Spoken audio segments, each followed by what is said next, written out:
Fala pessoal, como vai? O meu nome é Paulo Dantas, eu sou diretor comercial aqui da PHS Brasil, para quem não me conhece ainda. O objetivo desse vídeo é falar um pouquinho sobre microautomação de processos. Quais são as vantagens para quem se dedica, para quem se destina, na verdade. Eu tenho uma colinha aqui e eu, sem mais delongas, vamos aqui explicar para você como que essa automação de processos pode ajudar a tua empresa e o teu negócio. Microautomação de processos. Ele é um nome que diz respeito à confecção de automações através do Microsoft 365, onde a PHS Brasil é especializada. Bom, quais são as diferenças e para que são essas automações? Imagine que você hoje tem um processo completamente manual na tua empresa, ele é operacional e repetitivo, tá? Preencher planilha, mandar um e-mail, seja lá o que você fizer aí com o computador. Geralmente as empresas adotam um sistema, um ERP, para automatizar esses processos, né? Diferente de adotar um sistema, a microautomação de processos, ela usa o pacote Microsoft 365 para que você consiga ter quase que todos os mesmos objetivos. Por que quase todos? Ela não é indicada para quem precisa de configurações ou recursos que são adotados através de um sistema. Por exemplo, se hoje você precisasse emitir uma nota fiscal eletrônica, a microautomação de processos não é indicada para isso, tá? Então você vai seguir com o seu sistema, com o que você precisa. Agora, poxa, eu preciso aqui fazer uma confecção de uma proposta comercial ou de um contrato. E geralmente a minha empresa digita isso no Word. Eu repito esse processo diversas vezes. A microautomação de processos vai ajudar você, tá? Fiz uma colinha aqui para a gente poder seguir com algumas outras questões para quem se destina. Então, são para empresas de pequeno, médio e até mesmo grande porte, que podem fazer com que a comunicação e os processos dentro de um departamento ou de todos os departamentos fluam de uma maneira mais orgânica, tá?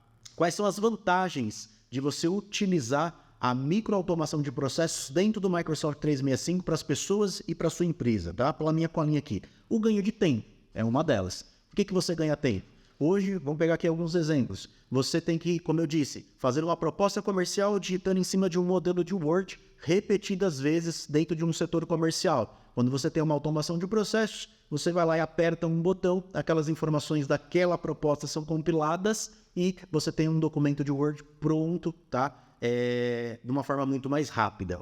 Outra vantagem, a padronização. Todos os colaboradores da empresa sempre vão executar da mesma maneira, seja ele um funcionário novo ou um funcionário mais antigo, né? E aí vem para a terceira vantagem, você evita erros. Quantas vezes a gente erra porque o processo é muito longo, muito difícil? Eu já peguei casos aqui que de repente você mandar fazer um processo repetidas vezes e aquele resultado você mandar um e-mail de um relatório para um cliente A para um cliente B, né? Simplesmente pelo fato do erro humano, aquilo não estava automatizado. A gente também consegue ter essa vantagem dentro da automação de processos.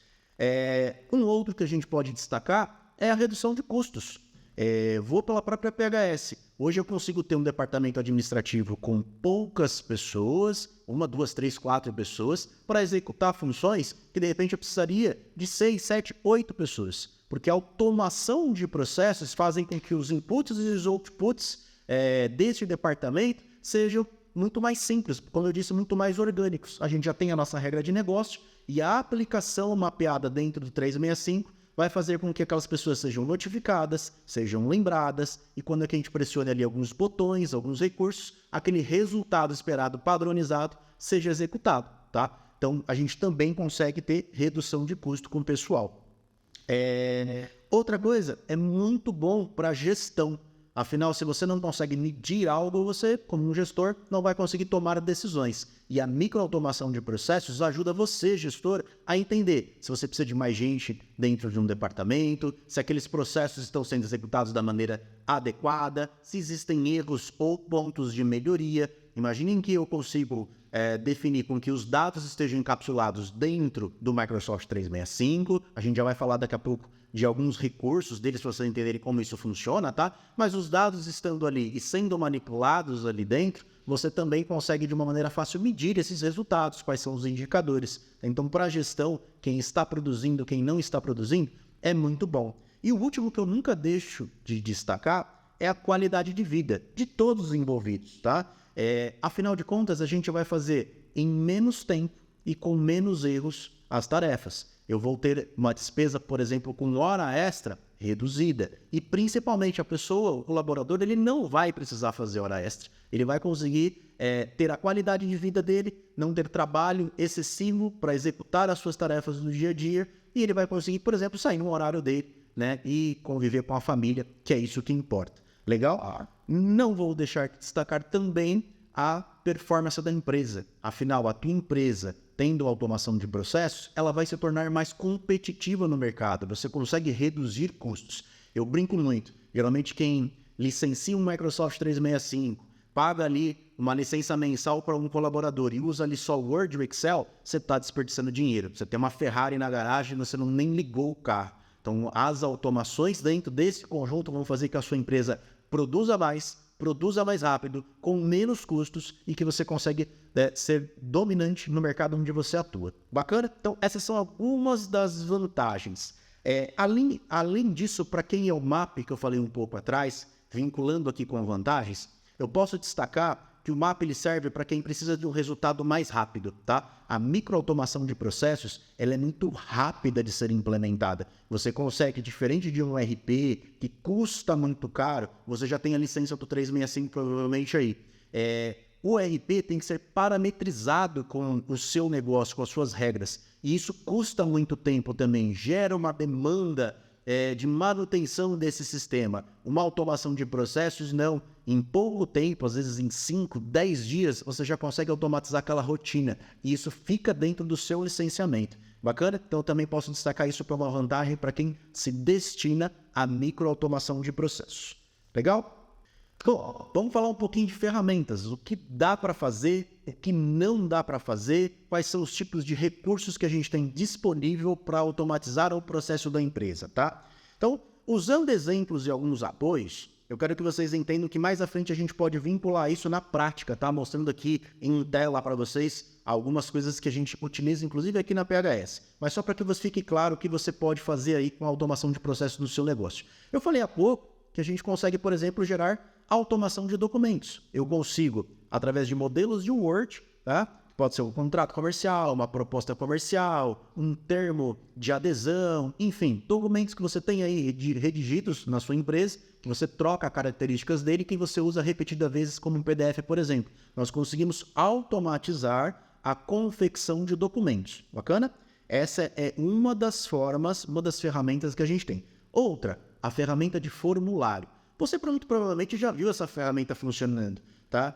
Não é da Microsoft, mas sabe o formulário do Google? O Microsoft Forms, que é esse que eu estou dizendo aqui agora do 365, esse simples formulário, que possivelmente você já conhece, já tem usado, a gente consegue colocar ele como uma ferramenta dentro de automação. Então vamos imaginar que eu consigo mandar um link de um formulário previamente estabelecido para que alguém preencha essas perguntas, esses questionamentos que são feitos, e aí através da microautomação eu consigo capturar essas respostas e tratar, né? Seja ela, por exemplo, notificar um departamento interno da empresa que aquelas informações estão chegando, ou até mesmo armazenar essas informações para que elas possam ser cadenciadas em etapas. Uma aplicação prática. Eu vou contratar um novo colaborador na empresa. Em vez de o RH ficar pedindo por e-mail aquela infinidade de informações de documentos, eu posso mandar um link para esse candidato, para esse novo colaborador, ele vai preencher as informações previamente determinadas e essas respostas dele vão para uma lista, que a lista é uma ferramenta de armazenamento e gestão de dados. Imagina um Excel, tá? Sem ser técnico.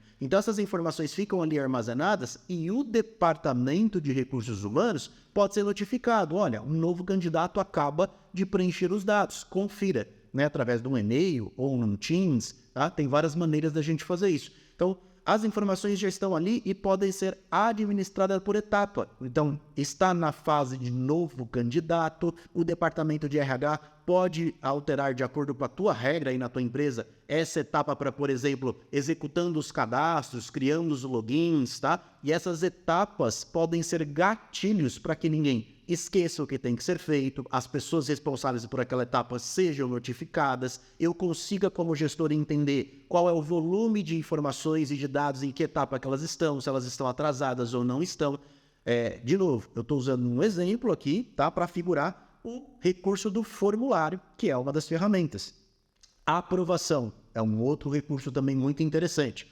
Vamos tentar contextualizar aqui. Imagina que vocês precisam de aprovação, aí um colaborador precisa de uma aprovação para fazer uma aquisição ou dar um desconto, por exemplo, para um cliente, tá? E ele precisa pedir aprovação de um gestor. Imagina que facilmente com essa ferramenta, conforme ele gerencia essa etapa de acordo com a sua regra de negócio, aparece lá um e-mail para o gestor dizendo, olha, fulano de tal está pedindo para fazer isso daqui. Pode ou não pode? Através de um e-mail, se você usa o Microsoft Teams, uma notificação no seu Teams, ou um push no celular, um botão que você vai dizer sim ou não. E essa informação volta automaticamente para quem requisitou, ele sabe se isso foi aprovado ou não e por qual motivo, e fica registrado para um backlog, para uma consulta. Você não perde o controle. Então, a ferramenta de aprovação também é muito boa para quem quer e precisa automatizar processos. Algumas outras, como eu já citei, a lista, ela serve para armazenar e gerenciar as informações que são transitadas durante uma automação de processos. É assim que a gente, através do 365, consegue consultar depois informações, inclusive, tá? E o próprio disparo de e-mail, como eu coloquei agora. Então, a cada etapa que algum processo da tua empresa é feito, a gente consegue naturalmente notificar através das ferramentas de e-mail que as coisas estão acontecendo. Vou dar uma aplicação prática aqui na BHS.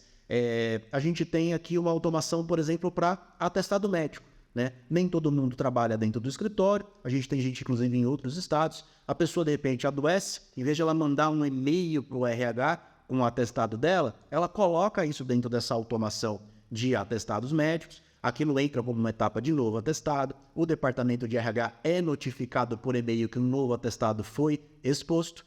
Quando ele entra e começa a gerenciar esse atestado, ele muda a etapa para em análise. A pessoa que mandou o atestado é notificada, olha, o teu atestado está em análise, né? E quando ele vai lá e concluir, da mesma maneira, avisa as pessoas. Repara, eu não preciso com que as pessoas em si comecem a perguntar como está aquele status, ou sou obrigado a reportar via e-mail, conversando ou ligando no ramal ou no Teams sobre aquela situação. O próprio ato, tá, da nossa regra de negócio, das pessoas executarem os procedimentos, vão fazendo com que elas sejam notificadas através de automação de processos. Então, essas são algumas das ferramentas, tem uma infinidade de outras que a gente pode estender aqui, mas o objetivo é você saber que a automação de processos, ela é mais rápida, mais barata, você já paga por ela, muito provavelmente, se você usa o 365, e você tem uma infinidade de recursos que você pode colocar para que a sua empresa automatize um departamento ou a comunicação entre departamentos. Você tem somente vantagens. Ela só não vai atender se o que você precisa hoje são coisas que realmente não são substituídas ou são substituídas por um sistema. Emissão de nota fiscal, às vezes um sistema contábil bem complexo, uma gestão de estoque muito bem apurada, com Cardex, coisas muito mais complexas. Para o dia a dia, muitas das vezes se costuma trabalhar com o RP, tá, fazendo as suas funções, e ainda assim com a automação de processos, para que as pessoas ganhem agilidade, não percam tempo, evitem erros e que o gestor possa controlar tudo o que está acontecendo. Bacana? Temos muito assunto ainda para falar sobre microautomação de processos e eu espero que por hora esse conteúdo aqui sirva para você conhecer um pouco mais, tomar a sua decisão se isso vai ser bom para a sua empresa. E se você chegou até aqui e se convenceu que sim, entre em contato com a PHS Brasil, fazemos questão de entender qual é o seu fluxo, o que você precisa, mostrar como know-how de exemplos de N automações que a gente já criou aqui e ajudar você e a sua empresa a dar o próximo passo. Muito obrigado.